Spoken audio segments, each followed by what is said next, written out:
So here's the next part of the video, like part 3, because I found out I ran out of film.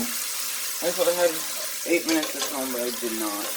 So we're just going to rinse everything off quickly before putting it back on the pan.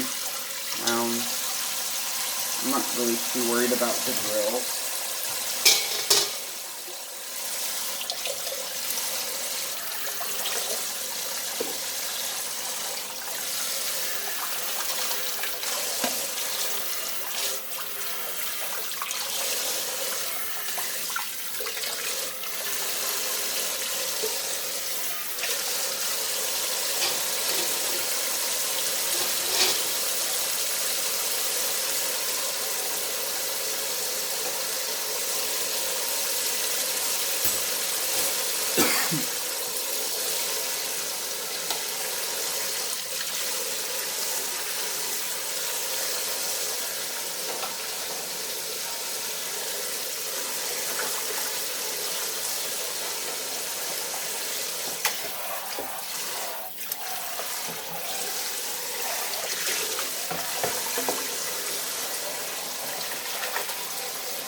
And finally the back grill.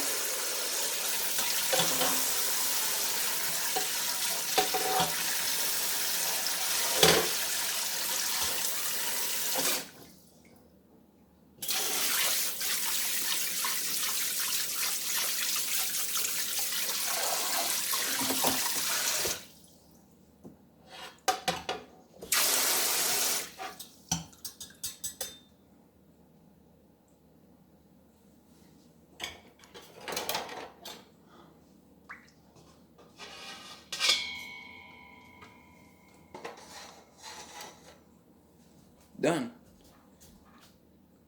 So now let's just drain this water out. And we'll be on to the next part, which is drying everything for some reason. And then after everything is dried, just go back to doing whatever we were doing before. And here's everything over here on a drying rack. Oops, copyright. Everything on a drying rack drying. What I'm going to do is I'm going to go get a fan, and I'm going to bring everything that's on the drying rack down here to the basement. Place it in front of the fan for a while, and then I'll come back and check on it in a few minutes.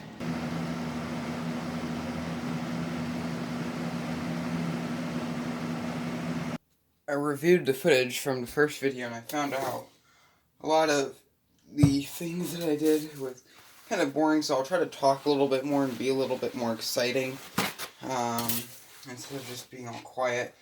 Fortunately, I don't have video editing software I can use to add in some sweet editing and stuff to make everything really awesome. All I can do is just pause and unpause clips from filming and edit them together using software on my phone. So, I guess that's good enough. So we're just going to get our Clorox wipe and we're going to wipe down the fan. This is pretty much just the base and everything. Here are these little, like, white paint splatters. I don't really know how to remove them, but they're just there. These fans are pretty common around here. I've not seen a blue one. I've only seen the brown ones and the amber ones, which are ones that look kind of white, but they have, like, a brown blade. What's really popular are the box fans.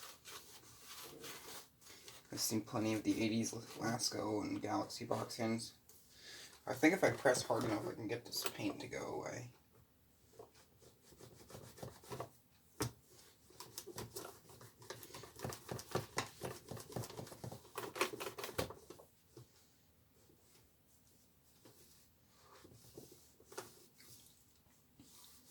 I really like the switch plate on this fan. It's a really nice looking switch plate.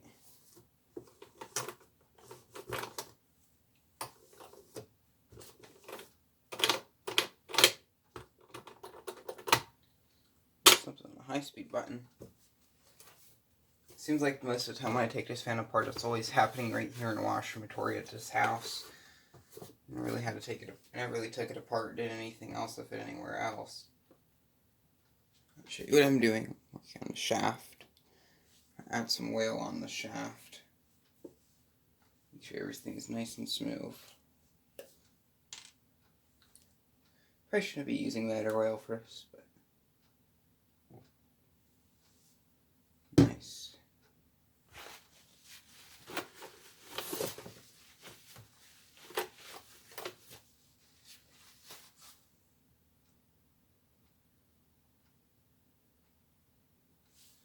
So, guess that's gonna work. I'll clean up a little bit of smudge that's decided to fall off of there. Just back together.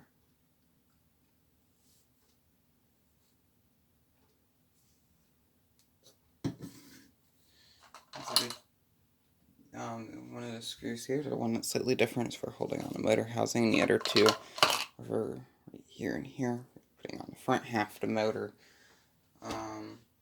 So now pretty much what we do is we just wait for those things under to dry in the basement. Nothing to really do on here. We'll check the bottom. There's a little bit of smudge on here in the base. I should probably clean this off a little bit more. Base is dirty, but really don't care. This fan, with the area this sits on, has a lot of dust on it. It's pretty dirty. I'm not really going to try a whole lot to try to get that thing cleaned to the best of my ability. But right now, here's an overall look at this fan. Here's the cord. The cord is a little bit different than like on my other Laskos. My other 80s Laskos. They're both box fans. Yeah. A lot of fan collectors have these 2150s under various different names. They have the amber ones like that, or they have the gray ones, or the later gray ones that say Galaxy by Lasko. They have Lasko branded ones. They have 9-inch variants. They have blue ones. Some people have the really, really, really old 70s ones that are blue, or they have the 70s ones that are Sears and they're green and they look really cool. Some people have Kuo Horns or Kuo Shings. Some people have modern fans. Interesting what people have these days. I've seen a little bit of everything in everyone's collection. I have a good example of a fan collection. A lot of vintage stuff and a lot of modern stuff. My collection is about 50-50. Some of it's just modern mixed in with vintage, like the Toastmaster, which has a Lasko Weather Shield motor and blade from the early 2000s. I'm going to quit talking about my fan collection, and we're going to wait for that stuff to dry. A lot of you probably didn't know I had an Aerospeed cool operator. I'm not sure if I mentioned it or anything, but I'll make a video of it. This is just a fan I keep over here at my grandma's house. It's actually my grandma's fan.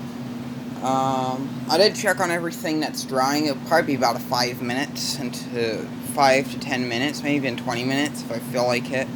I'm gonna go do some other things around the house, and then we'll be back here and check on everything that's drying.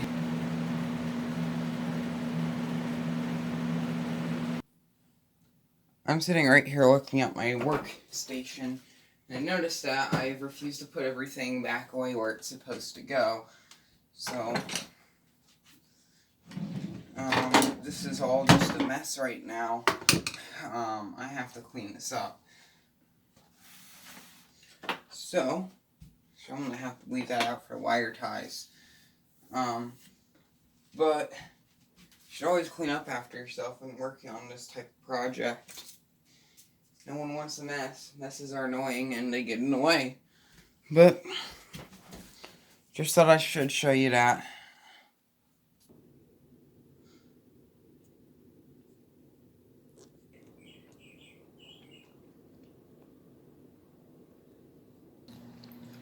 I love that cartoon right there.